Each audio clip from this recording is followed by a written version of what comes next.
হর হর মহাদেব। সবাই কেমন আছেন?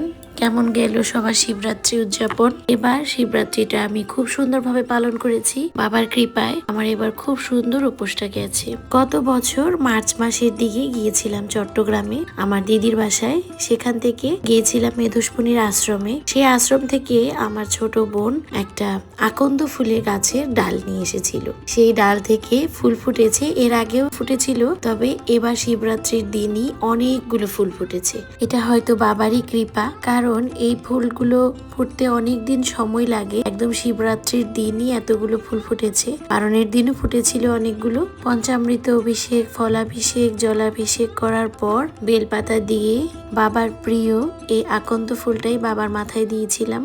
সাথে গাছের গাঁদা ফুলও ছিল, গাছের বেলপাতাও ছিল। ঢাকায় আসলে এইসব জিনিস পাওয়াও একটু দুষ্কর, যদিও পুরান ঢাকায় কিন্তু এগুলো খুবই অ্যাভেলেবল। আমাদের এই দিকটায় পূজার জিনিস খুব একটা বেশি পাওয়া যায় না বললেই চলে। তাই আমি আমার বারান্দায় আর ছাদে বেল গাছ লাগিয়ে রেখেছি, আর সাথে ফুল গাছও। খুব ভক্তি ভরে বাবার পুজো দিয়েছি। বাবার যেমন ইচ্ছা হয়েছে বাবা তেমনি আমার কাছ থেকে পুজো নিয়েছেন। আমি খুব ভালো পুজোর নিয়ম যে জানি তাও না, তবে আমি বাবাকে খুব ভালোবাসি আর খুব ভালোবেসে ভক্তি দিয়ে বাবাকে ডাকি। আপনারা কে কে এবার শিবরাত্রির উপোসটা করেছেন জানাবেন। হর হর মহাদেব। ওম নমঃ শিবায়।